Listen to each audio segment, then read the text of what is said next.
Um, upstate. No, were you? What state are you in? New York. Yeah, I'm right outside Buffalo. Right. So, yeah. How is it there? It's I don't it's the same. I don't know. It's just the same shit, different day, I feel like at this point, like it's weird to talk to people because it'll be like, "Oh, how you doing?" And you're like, "We're good today." You Yeah, know, today. Yeah. like it's so awkward to kind of answer that question. We're still doing what we've been doing since March. Um, Mhm. I'm gonna homeschool my kids this coming year, so I We am are too. completely crazy. Yeah. I just that was a hard decision to make. Um, I don't. but I don't think.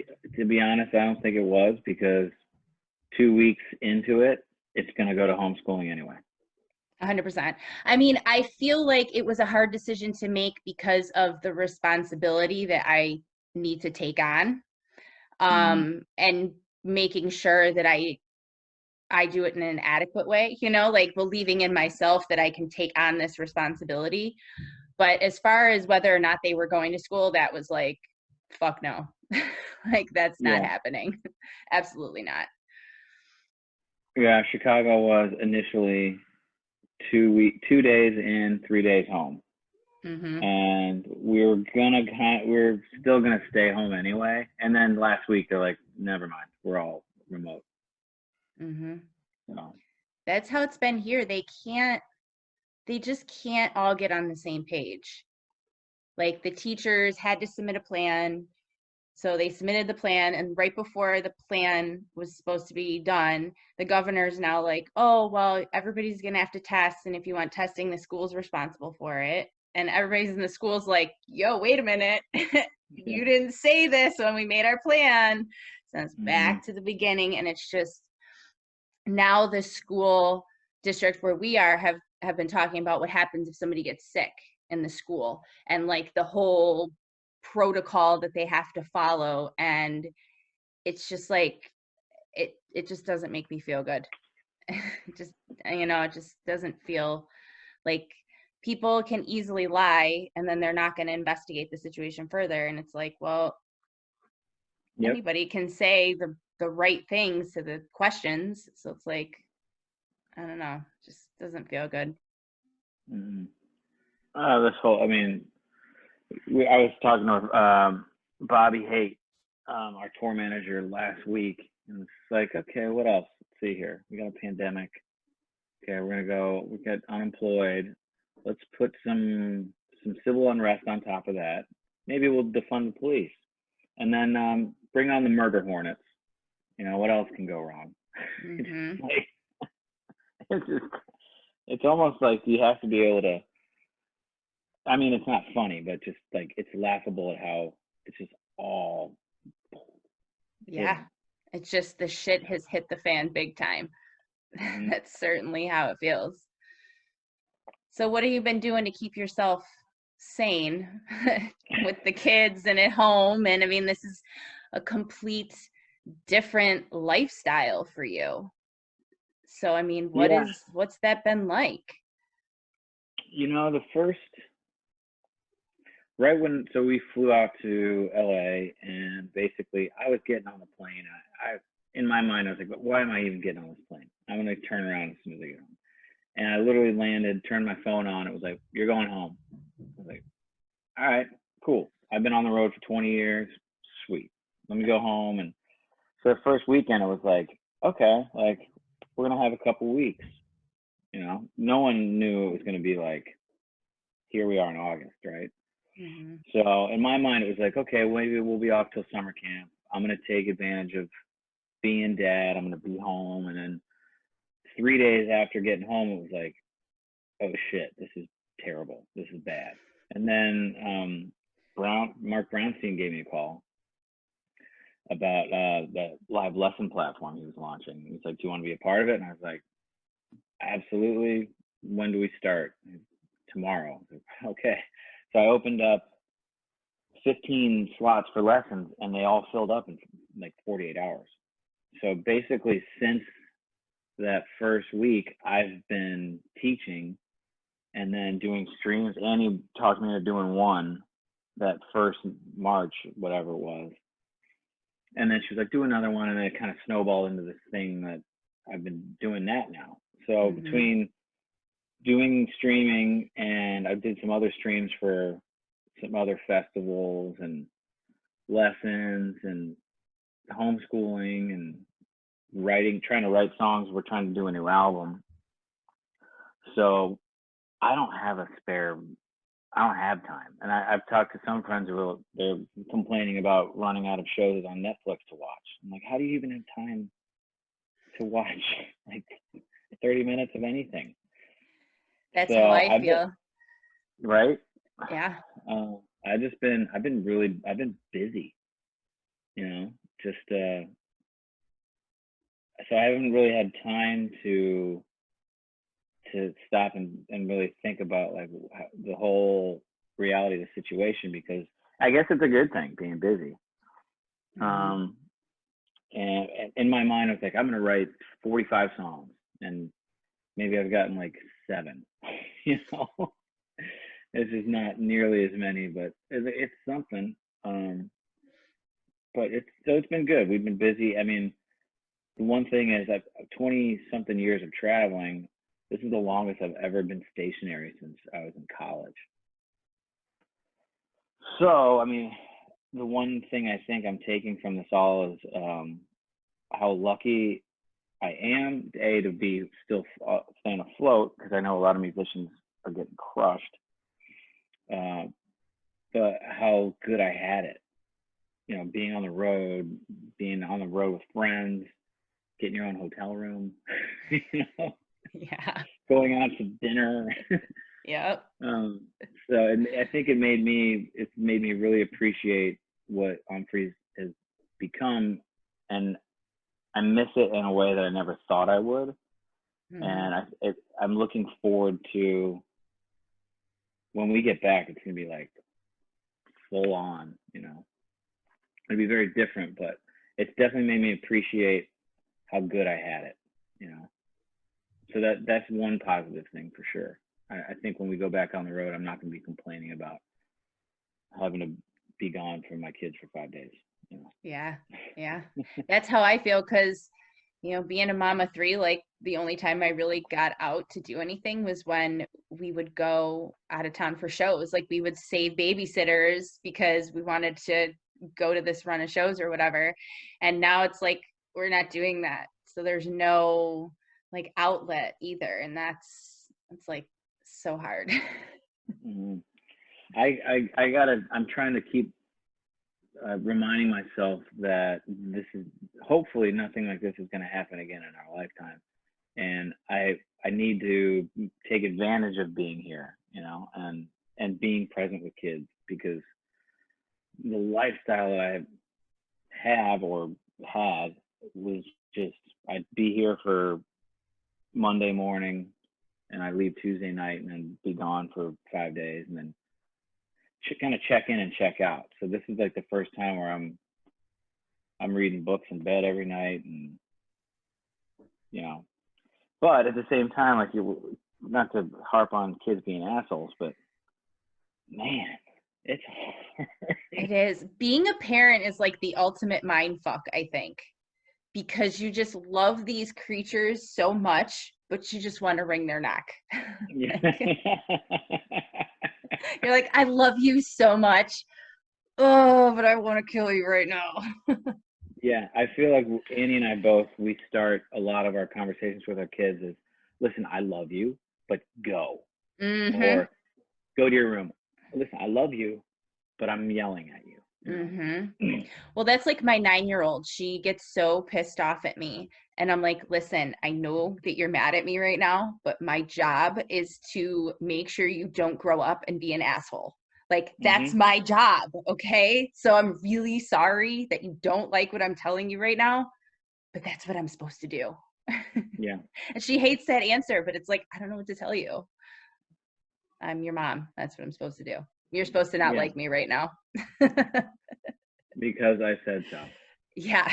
She's like, that's not an answer. I'm like, but it is though. It's an answer. It's the answer that you're getting right now. For sure. For sure. Mhm. So what's it been like teaching? Have you ever taught before? So basically, I taught a few lessons in South Bend right when I was graduating, and we were waiting for Miro to graduate. So I had to stick around South Bend for a year or 2 years. So I had a couple, like maybe 3 or 4 a week, maybe. And then when I moved to Chicago, I picked up a little bit. But then when the band was like really heavy touring, like the first 2000-ish, 2001, 2002, we were hitting 160 shows a year. I just couldn't maintain, I'd come home and be like, I can't do this right now. So it had been about 15 years, maybe longer, since I'd given a lesson. So the very first one, I was terrified. I was like, I don't know if I can do this. And then I kind of slowly developed kind of like a checklist, and I can kind of assess. The thing is, every time the screen pops up, it's like a new face, and I don't know their level, and there's been a couple that the kid was way better than I could ever be, and I'm trying to show him stuff. I'm like, try this arpeggio. He's like, you mean this? Yeah, that's what I meant. So there's been some of that where they're really good, and then there's been some very basic beginners where I'm just teaching them a chord, and then there's like in the middle, it's all over the place. So it's been an adjustment for sure, but then there's a few times a week where I'm explaining something, and I figure out the right musical example, and I see the light bulb go off. So there's been a few times where it's like, I actually feel like I'm contributing to society because I actually made this person understand something for the first time that they haven't. So that's been surprisingly rewarding. Yeah. And now getting an email back from somebody like a week later, like, hey, I can't thank you enough because now I finally understand what a Phrygian mode is or something, So that's been cool. And one other offshoot of it is I'm practicing with these people. Like I'm showing them examples and playing. So I feel like my playing is right where it was, if not maybe even elevated a little more, just from the amount of hours every week of playing. And it's not like just strumming. It's like focused, like here's some drills and stuff I used to do. So that's been good. Like I feel like when we go back, I'll be ready. I'm not going to be like dusting rust off, Yeah. That's awesome. What a very cool experience to like watch someone learn something like that. I mean, you get that when you're a parent, when you teach them something and they learn it for the first time, but as a teacher in your personal life to have that experience is it's neat. Yeah, especially when it's something that is music is kind of elusive and it's not like math. I mean, technically it is math, but it's when you can pull the veil off some of the mystery and actually you can see it in their eyes, like, holy shit, now it makes sense. It's like, okay, I feel like I'm making progress in the world, at least helping somebody more than just helping them pass the time for an hour, Right. Do you have a lot of people that come back for repeat lessons? Yeah, it's been very interesting because there's been several now where I'm like on the 8th or 9th time. So now it's like these are people that one guy's in London that I've now done like 6 or 7 with. One guy is in Canada, and there's another guy in Phoenix. And it's weird because now I have like built up these relationships with them where it's like I kind of know these people now, Yeah. And like I said earlier, there's this one guy from Cincinnati. He took 4 of them, and he was like as good as Jake. Like could do everything that he could think of. And I kept asking him, like, why do you keep coming back to me? Like, you're better than I am. And he's like, I like picking your brain and seeing how it works. You're explaining things to me in a way that reading a book or looking it up online doesn't really translate to me. So yeah, the repeats are cool because it's like I can actually, you can only explain so much in an hour, Right. you know. Mm-hmm. And then to see their progress has been kind of fulfilling, because there's one or two examples I can think of where what they're doing now compared to what they were doing in April is light years different. And I mean, that's on them for putting in the time, you know, but right. I'm just telling them what to do with their time. You know? Yeah, that's cool. That's very cool. And what an awesome opportunity, you know, that you guys have, and everybody else that's on that Live Lesson Masters. Like, that's such an awesome idea and a great way for everyone to, you know, keep making money and keep their craft, like you said, you know, keeping you on point and everything too.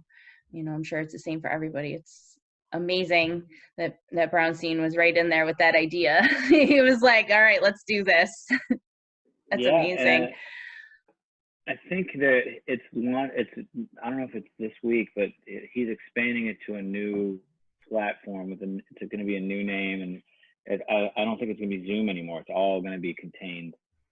I actually have a call with somebody after this. They want me to film some stuff for it, and I was kind of like, okay. I don't know what I'm supposed to do. What do you want me to do here? Yeah, let's see. But so, yeah, it was cool that I got the call, because it was right when shit hit the fan. So I haven't really had time to freak out yet. That's good though. It's good to just kind of keep moving forward, keep doing the next thing. So how are your feelings on just live music, the future of it? Like, it's going to be totally different when we do get back to it. I mean, Umphrey's just announced the drive-in show today, and then the, you know, the Wrapped in the Round thing. And so you guys are trying to do kind of the new ideas here, but yeah, right now we're kind of, our hands are tied, right, with just the limitations of what you're allowed to do. And honestly, there were a couple things that came up earlier that we just didn't really feel safe about. Like, I'm not ready to be in a room with people, and God forbid something happens. Like, Stacey and I were supposed to do something in July, and the Monday before, I called him and Vince and was just like, I don't know about you guys, but I got a bad feeling in my stomach about this. You know, I don't want to be responsible for bringing 300 people together. Like, they still have to go to the bathroom. Like, there's still going to be interaction. God forbid something happens. I don't want that on my conscience, that somebody got sick. And so it's been weird, because there's not really many opportunities. And then, like you were just asking, coming back, I was just talking to Annie about this yesterday. Just like, how are we supposed to treat backstage? You know, like, are we allowed to have my best friend in town come back, or is my wife allowed to be there? And then it's, okay, can they go out in the crowd and watch and then come back? And it's, the whole thing is going to be different. How do we travel? Are we allowed to be on a tour bus on top of each other? You know, there's so many questions, and I think it's all about the vaccine. I keep singing that song, come on, vaccine. Vaccine, you mean everything. So I think until that happens, I just don't see anything indoors being even responsible, you know. So I could see, if there's no vaccine, maybe next spring we start doing the pop-up outdoor drive-in kind of thing. But I mean, how would you feel walking into a 1,000-person room right now? You know, yeah, it just doesn't seem safe. Yeah, that's exactly how I feel, and that's the same conversation my husband and I have had about you guys where in the winter, January, February, you're playing small venues, you know, that even if they were able to social distance, which a lot of those venues can't and are in danger of not even being there. But if you could, you'd sell maybe half of the tickets because that's all you could sell. So it's like, how much is it going to be? You guys aren't going to make any more money. It's just going to be cost of having to run the venue differently and clean more. And it's just, I don't know, it's mind blowing. It really is. Well, yeah, our livelihood is centered around mass gatherings. Mm-hmm. So how do you do that? I think, I mean, we used to do meet and greets. It's like, I used to have a secret handshake with, I mean, I still do, with every guy in the crew. So I'd walk into the venue, you know, before sound check and walk up to each crew guy and have our secret handshake. And I don't know how I'm supposed to do that now, like from a distance. Mm-hmm. So there's a lot of things that, like, how do we consider, how do you feel about going on the road for 4 days and driving to 4 different states and then coming home to your family? And like, am I going to be like transmitting things, or it's just like, when you start to really think about it and really look at it, it's like, holy shit. Like, so I haven't really spent too much time thinking about it, because there's so many variables. Everything keeps changing every day, that for me, it's like, why I can't really worry about something that I can't control. So until there's a way to do it, I'm not a scientist. I don't know how to fix this. So until that vaccine happens, I just don't see it.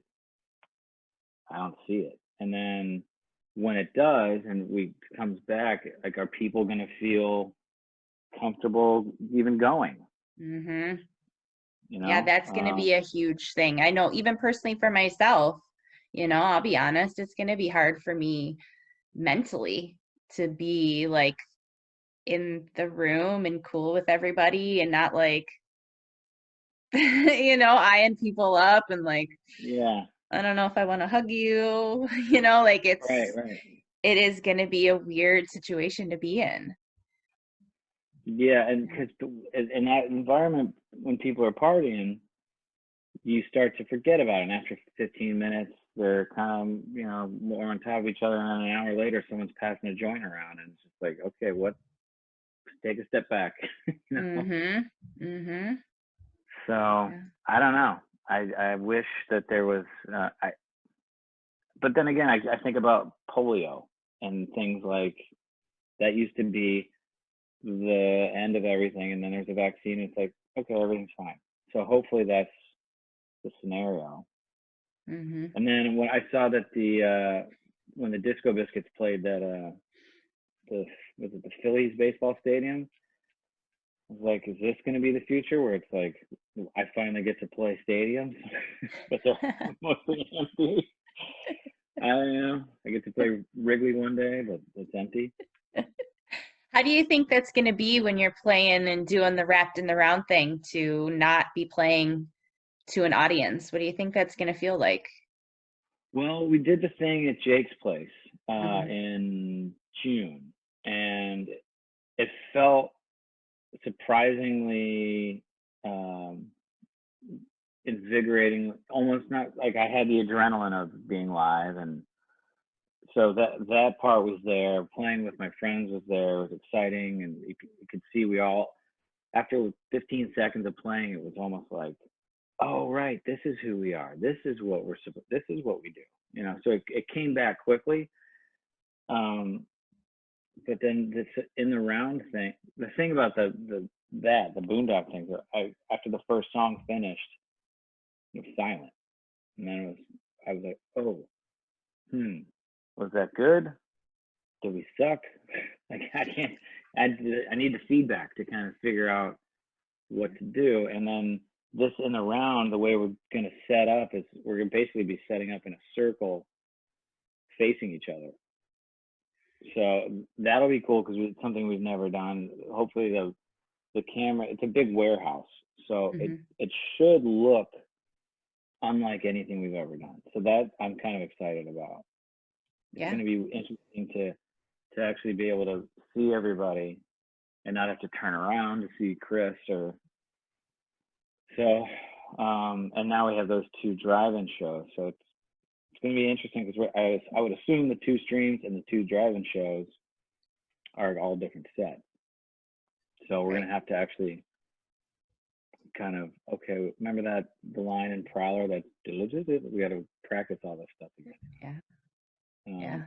Some of these guitar lessons, there's been a 1 or 2 where the kid was asking me to show him a song, and I haven't played it in 5 months. So I'm like, hold on, I gotta figure it out. So that's going to be a challenge. Yeah. But he falling on her face and making mistakes, so that's fine. It's going to happen. You know. Yeah. But how great was it to have Jake at your house last week? Oh man, I've been trying to get him up here for a while. Just, you know, I went down to Boondock in June, and it's like, if you get up here, once you're here, you're gonna see like this is a low stress situation. Like I wasn't thinking let's learn 50 new songs.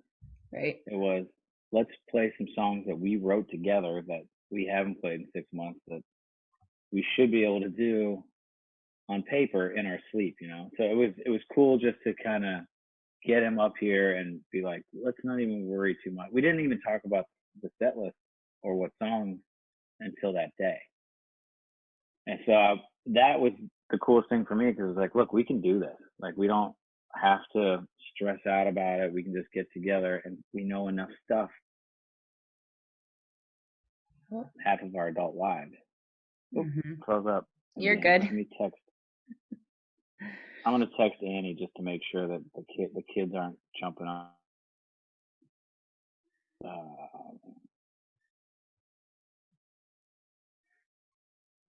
You got me? Yeah. Okay, cool. Yeah. All right. So yeah, it was really good to get him up here and just to see him.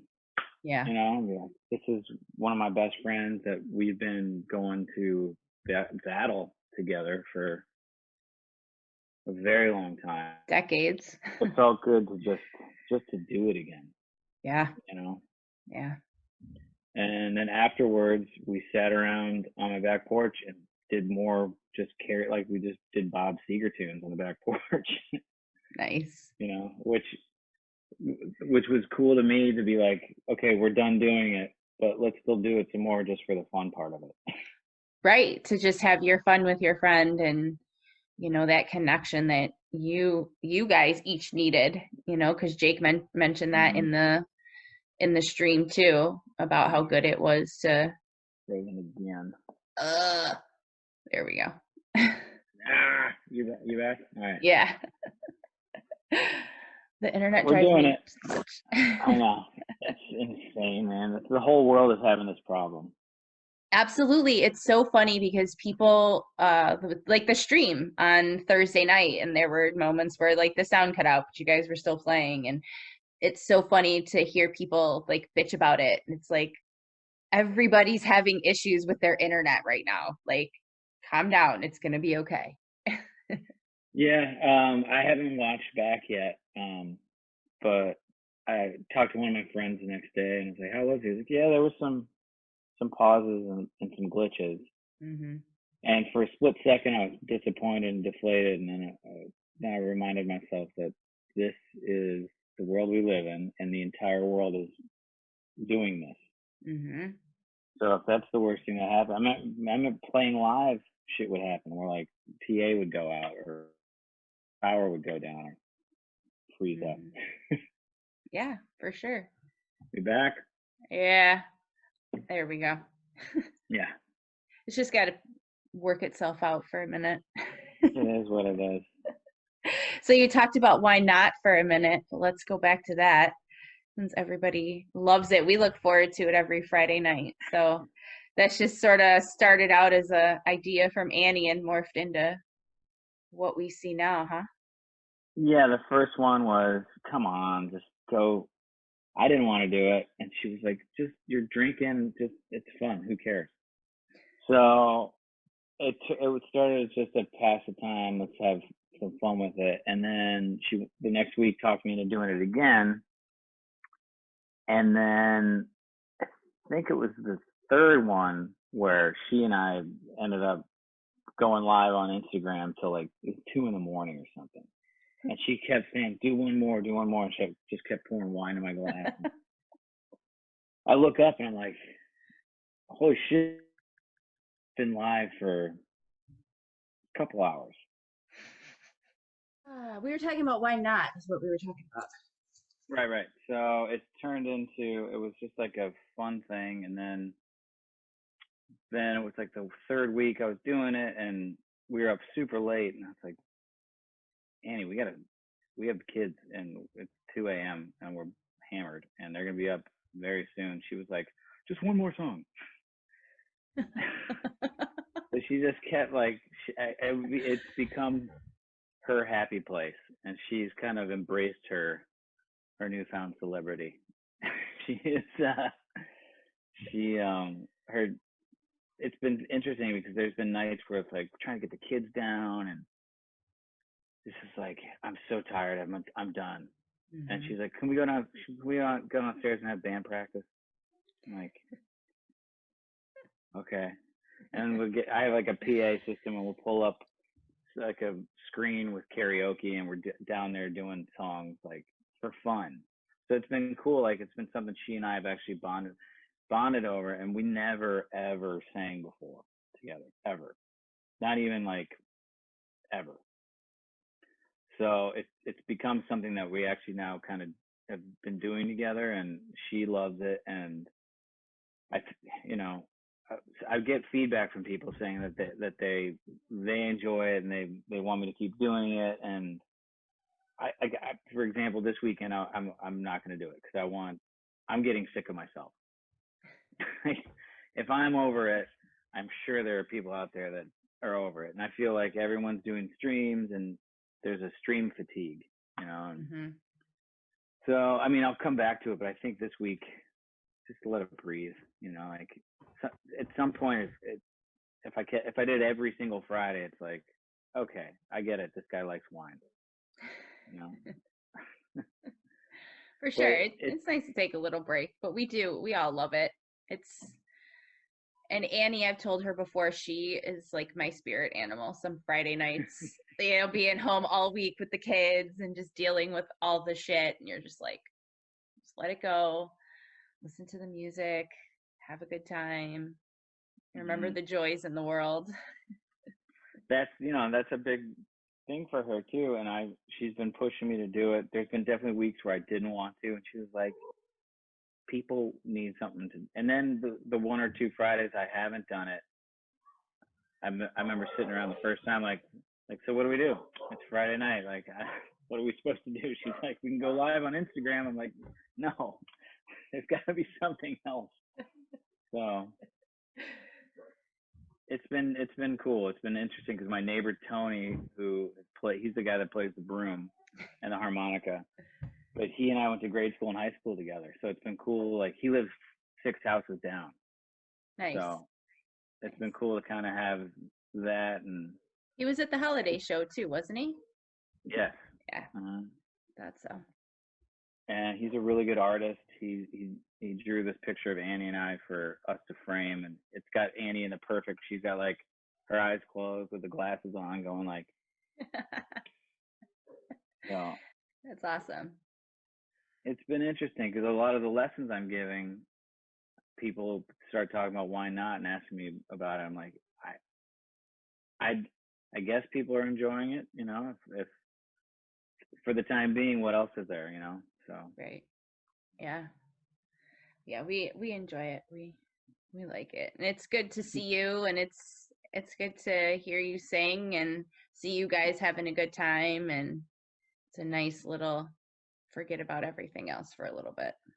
I was going to work up the Dear Prudence on piano, and then I realized it's like, I know it in my sleep, and I could just play on guitar. It's just so much easier.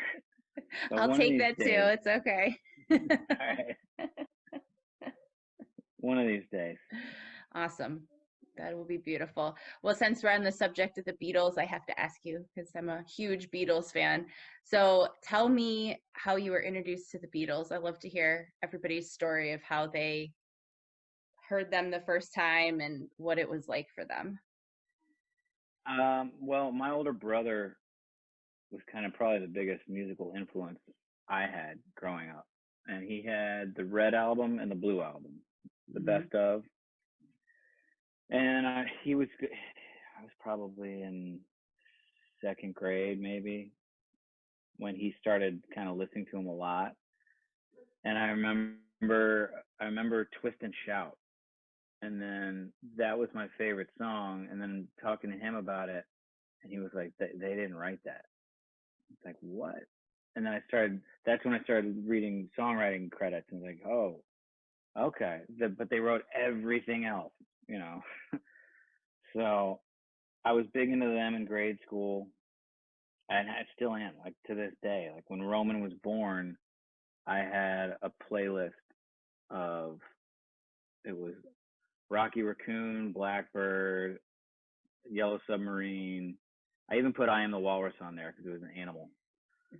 But they have songs about pigs. They have songs about, you know, Mother Nature. And so it was the one of the only things I feel like I could listen to with my kids that, you know, obviously I wouldn't put on Helter Skelter or Revolution Number 9, but I think they're still my favorite band. If I had to get stuck on an island and I could only listen to one band, it would be them. Mm-hmm. So, John Lennon, I think, is my favorite songwriter. And it's Annie looking for her phone. I'll be right back. I took it. It's right here. I had to turn all the your Wi-Fi was on, and the computer. Yep. So, yeah, that was. Let me close the door. My kids will be in here in a second. That's why we've set up a little studio in the basement for me. Otherwise, they'd be running all over. Yeah, you have to have a barrier, for sure. And they don't even respect that.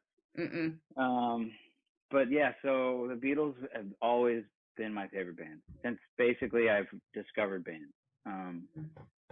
And I feel like they created genres. Like when you think about Strawberry Fields Forever with pop songs, and then they created basically a new style. And I to this day, like, it was a point of pride for all of my children before they could even speak to be able to say Paul, John, George, and Ringo. Mm-hmm. Like I at my best was my middle kid, Jackson. I could put on the Abbey Road album, and he could barely speak, but he could say John song, George song, or Paul song before the vocals kicked in. And that's when I was like, yes. I'm doing something right. For sure. My youngest is like that. He will turn it on and he can name the tune before like it goes into the lyrics and stuff. And I'm like, yes, this is so awesome. This is the best. My middle kid, his favorite song was I Need You it's George Harrison. It's a deep cut. It's like a B-side. I think it's on the Help record. But the fact that I was like, that's your favorite song? That is so cool. Like, no, half the people don't even know what that song is. Don't even know it. And my kid like knows this. I have to ask you. So in 2015, no, it would have been 2015. Okay. And you guys were at the Ravinia show in Chicago. Do you remember that? Okay. Mm-hmm. So I totally met you before the show and introduced you to my son, who we named after you. Do you remember that? Can you see this? I don't know if you could see this picture. I'll have to email it to you. But I don't know if you remember that meeting. I always wanted to ask you if you actually remembered that day. I do. You guys were, if you're looking at the stage to the left, I believe. Mhm. I'm trying to. That was 2005, or no, that's 2015. 2015, yeah, because he was born in January of 2015, and he was about 6 months old in that picture. So it was like in August, and it popped up in my memories the other day, and I was like, oh my God, I have to ask him if he actually remembers this. Yeah, email me that picture. It was really hot that day. My memory of that day. That's why he was not wearing clothes, because we had done the VIP like picnic thing, and so we were eating fruit and all this stuff with him, and it was so hot that we had to take his clothes off. It was so hot, and he was just like half naked meeting you. And what was that like to like meet somebody who had named their kid after you? It's weird because it almost seems like it'd be something that I would want for my own self glorification. Right. It's very flattering, by 100% flattering. And it was a bit of a surprise. I've heard about it happening, but I've never had it happen until then. It's like, oh, okay. Well, now I gotta not be an asshole forever. For the rest of my life, I have to do things right. Well, it's okay, because again, they're, kids are assholes, so it's, it's funny to like yell at them sometimes. I'm like, Brendan, just stop it. God damn it, Brendan. For sure. Well, I wanted to ask you about these two. My husband found these baseball cards on eBay, and then I think Jambase wrote an article about them, and between that and me posting about them, everybody's been buying them up and stuff. So how did this idea come about? I got approached from Vince and was like, he's like, you're not going to believe this, but they want you to be in the next edition of, is it Upper Deck, I think? Yeah, I think it is. Yeah, it is. Yeah. I was kind of like, are they for real? Like, they really? All right. And they basically were like, yeah, they'll pay you. You need to sign.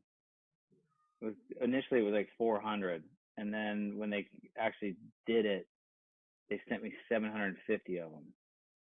And I was like, cool. Can I keep one to give to my kids? They're like, no. So I don't have one. So we can send you one. We have a bunch of extras. We'll send you one. You don't have to do that. I no, should we be. Will. It's okay. Well, I would think that the company would have set aside a few. So I'll ask Vince. If he can't get me one, then I'll ask you for yours. Okay. It's very cool. I was signing them, and my kids were looking at them. They were trying to like get their hand. I was like, you can't touch them. So I don't think they've even seen it. That's got to be so neat for you, being a baseball fan. Did you collect baseball cards when you were a kid? Yeah. That's cool. I have a big pile at my parents' house that in my mind, I'm like, there's something in there worth money that I don't want to show my kids yet because they're just going to destroy it. Of course they are. That's been our thing. We've decided to upgrade our entertainment center, because we did a private Jake show for my birthday, and we had audio issues on our end, and my husband's like, enough, we have to stream shows now, we're gonna upgrade this whole thing. And he's buying stuff, and I'm like, are you sure you really want to put all this in the living room with the kids running around? Like, I don't know. Mounted on the wall 17 feet off the ground. That sort of thing. Or putting like a giant gate around it or something so they can't get in there. We'll figure something out. Yeah, it's like nothing sacred. So no. So you mentioned there being new music. What can you tell us about that? Well, we did when we went to Nashville, and we recorded Suck City, which we put out in, I don't know when we put it out. January maybe. But we did that track, and we did 2 others that are brand new that no one's heard. So those were finished, and we were gonna put out an EP, and then we're like, well, if we're getting together in June for this Boondock thing, if we can get a couple more done, we might have enough for an album. So I think it's enough. I mean, nowadays, if you get to 45 minutes, like most people don't have attention spans anymore. So technically we have enough for a new one. When we do this Ecto thing in 2 weeks, we're gonna hopefully record 3 more. And I went into a studio yesterday and finished basically all my guitar stuff. So now I just have to put the vocals down. So it's Hold on 1 second. all, yeah. What's up, Marley? Okay. Well, don't worry about it. It's fine. You're good. She's like, someone rang the doorbell. I'm like, okay, it's all right. It's probably Amazon. It's good. Yeah, it'll be fine. It'll be okay. I think it's just an excuse to talk to you. For sure. I can because I have my headphones in because I could barely hear her, and I could just hear her go, mom. Like, oh my God, guys, just stop. I get it. That's all day here. I have to tell you something. I need to tell you something. I have to tell you something. I need to tell you something. What? Roman pushed me. Push him back. Thank you. That's real riveting. Like, thanks, guys. Yeah. So anyways, back to the music. Sorry about that. Oh, no.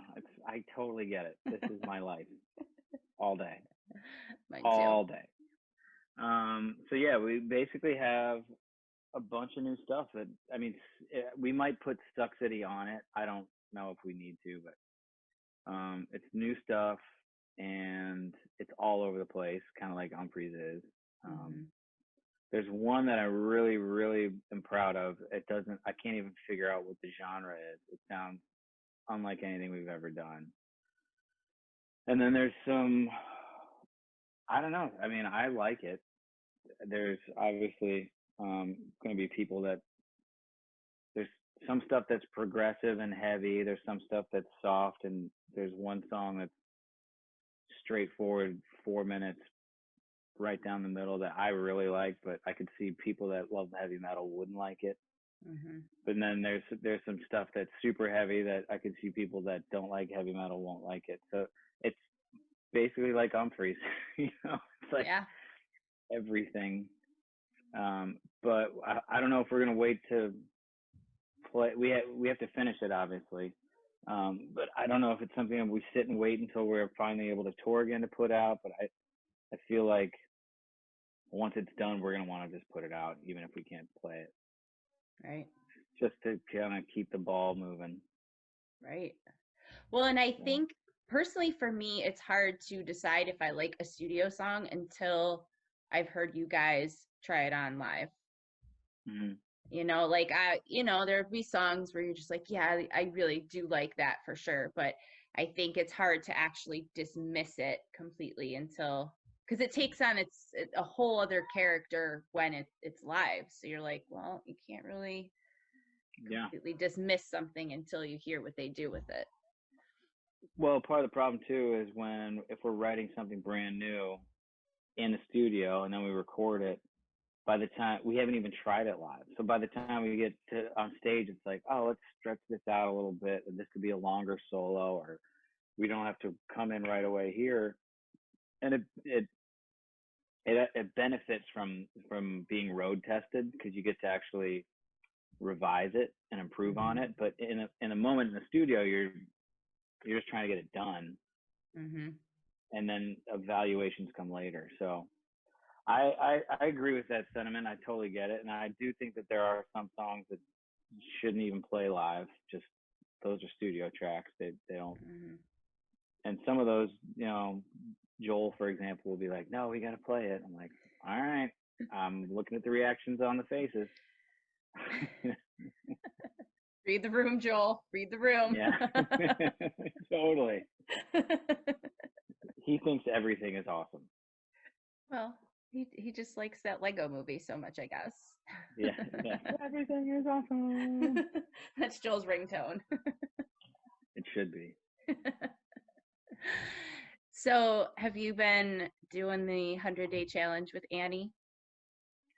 Yeah, but I'm doing it differently where if it's 30 minutes of taking a walk or 30 minutes of reading books with Nola or 30 minutes of playing catch with Roman.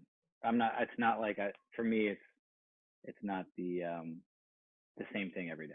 Mm-hmm. It's more of a mental thing where it's like, okay, for the next 30 minutes, I'm doing this purposefully, regardless of what it is. Yeah. So, yeah, it's not as disciplined for me, but I still do think it's important to kind of just acknowledge taking 30 minutes for anything, even if it's taking a nap. Sometimes taking a nap is huge, though. You know, like sometimes that's what you need to do. Honestly, there's nothing wrong with it.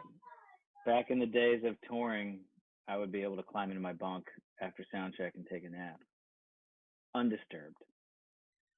Now it's like they smell blood in the water. It's like, oh, I think he's resting. Let me go jump on his face. For sure. Oh, look, they're sitting down and not doing anything. I need 100 snacks and all the attention. Oh, snacks. Man. Always the snacks. That's what I was just talking to my husband yesterday. I'm like, seriously, guys, how many more snacks do you need?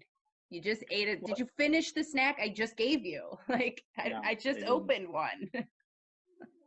Annie brings up the point a lot of, she's like, what do you do at school? You're not allowed to sit and snack all day. You have lunch and that's your time.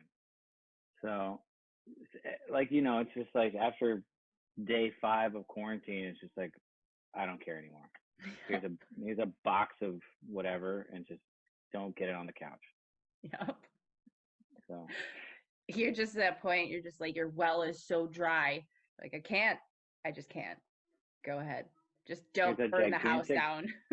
Box of goldfish. Yeah. And then they're like, I walk out and Noel's filling a bowl of goldfish and pouring water in them just to play with them. I'm like, money doesn't grow on trees. Goldfish don't grow on trees. But that's part of the deal. That's what we signed up for. Mm-hmm. Yeah. They're crazy, but I love them. I do too.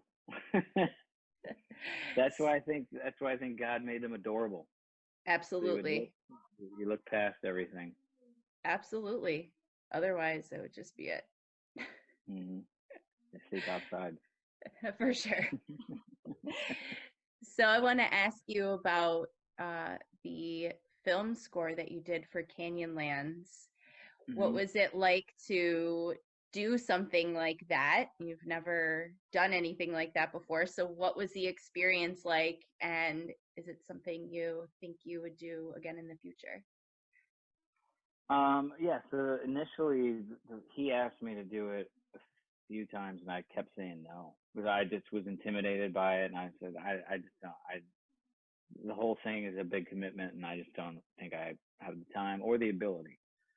And then he kept asking, I was like, all right, well, how about if I bring Jake on and Jake does it with me? Is that cool? And he's like, yeah, no problem. Money's the same.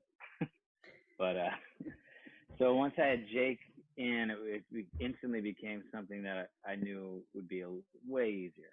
And then when it came time to actually start doing it, it became very complicated. It was very time consuming. And I was staring at a screen, like editing and trying to drag a guitar, add a reverb and make it right when the axe hit the guy's neck, like all this stuff.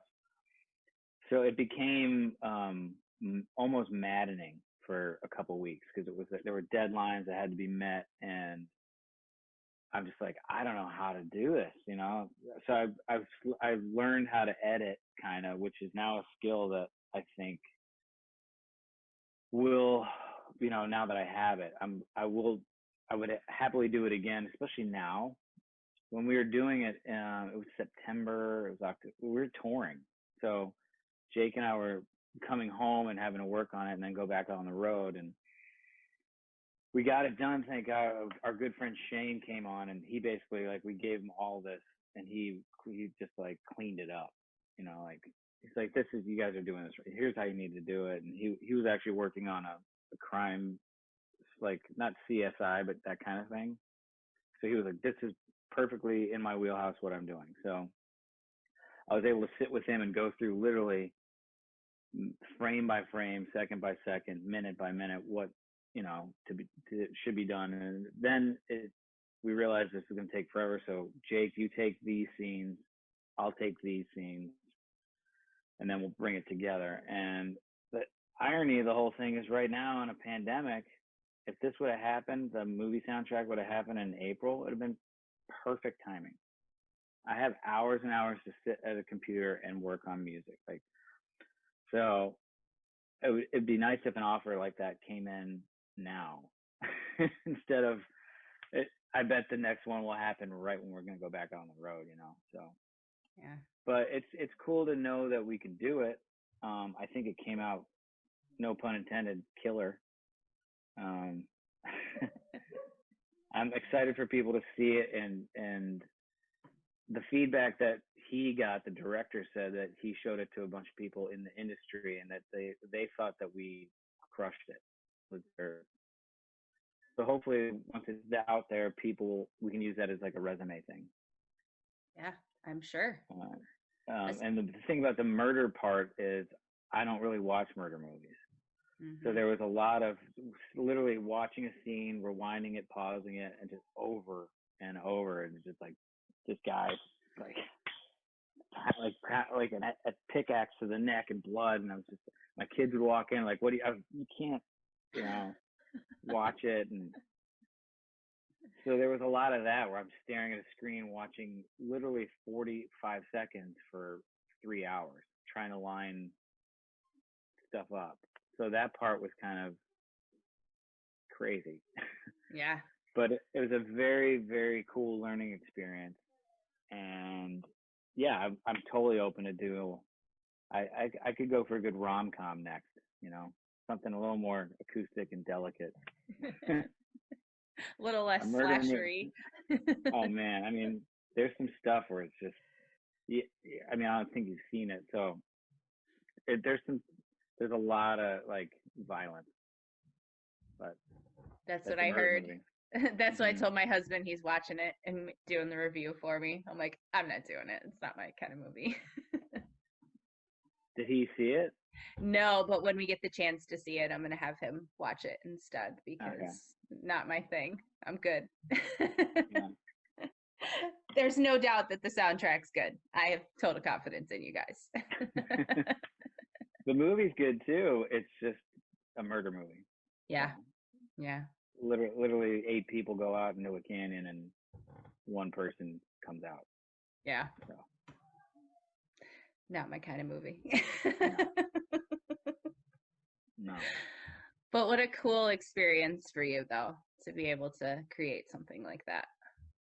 Yeah, you know, and it's something that now it's done. I'm looking back at, like, I'm glad it happened. In the heat of it, it was just like, it at one point was, holy shit, like, what did we sign up for? How are we going to finish this on time? And the minute it was finally done, it was just like this huge weight. And I was like, now I can go back to actually writing songs that aren't about killing people.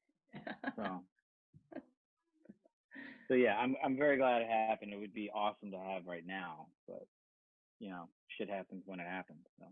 For sure. Well, since that soundtrack was mixed and put all together at Skywalker Sound, I think it's adequate that we talk about Star Wars for a second, because I'm a big Star Wars nerd. So I'm like, I have to ask Bayliss about Star Wars. Yeah. So what is your favorite Star Wars movie? Empire Strikes Back. Right answer. Episode 5. Yeah. That would be the correct answer. It's by far the best one. It is. It's so, I like how it's dark and how the bad guys win. Mm-hmm.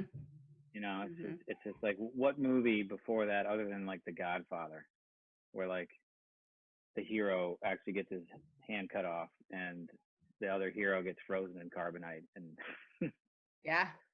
they lose. Yeah, for sure. I cannot wait to watch that movie when we get our whole new entertainment center like all set up. I cannot wait. That's probably my biggest memory of Star Wars, when they re-released those movies before the first three came out. And I remember going to see Empire Strikes Back in the theater, and just the sound of it was just amazing. Like, I'll never forget that. I thought it was so cool. So as soon as we decided to do that, I'm like, yes. Yeah, it was.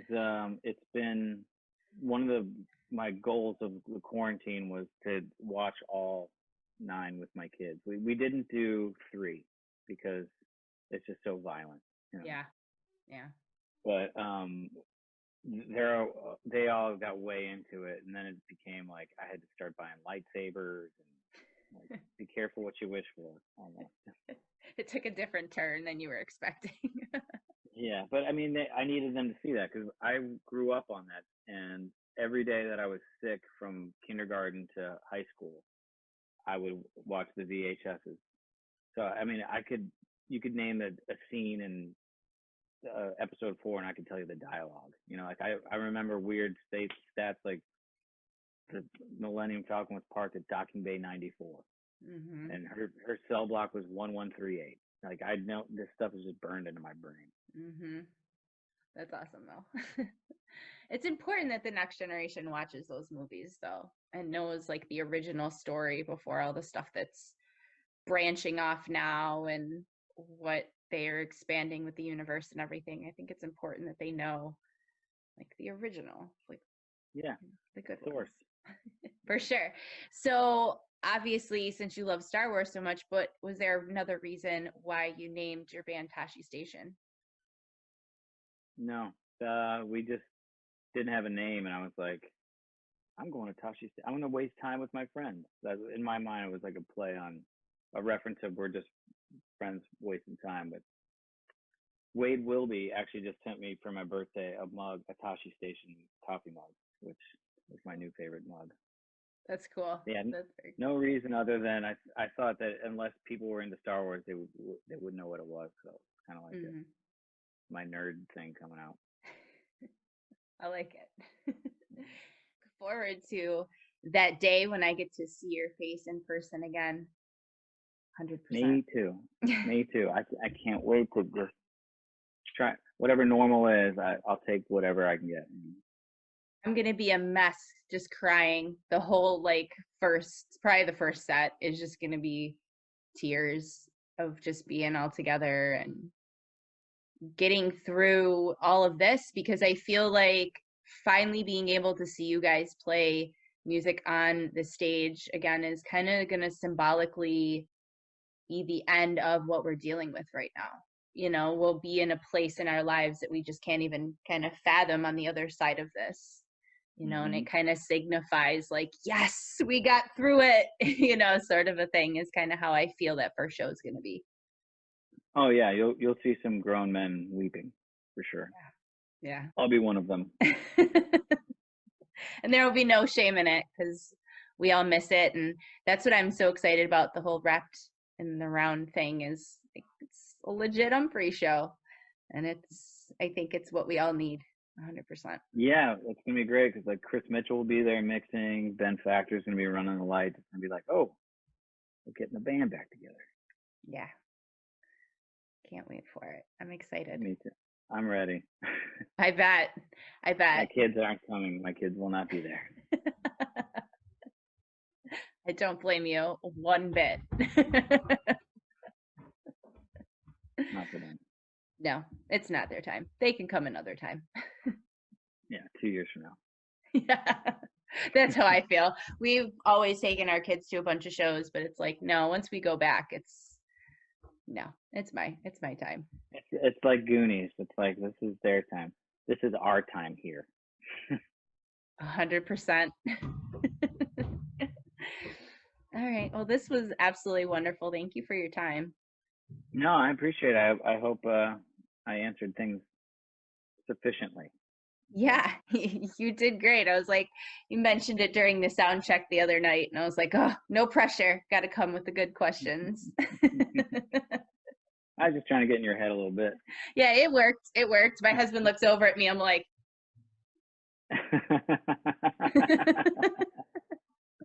Nice. no pressure. No pressure. Well, I hope the questions were adequate. So That's fantastic. Yeah. I didn't really. Yeah. I mean, I have another meeting in a few minutes, but maybe we'll do it again sometime. I would love that. That would be awesome.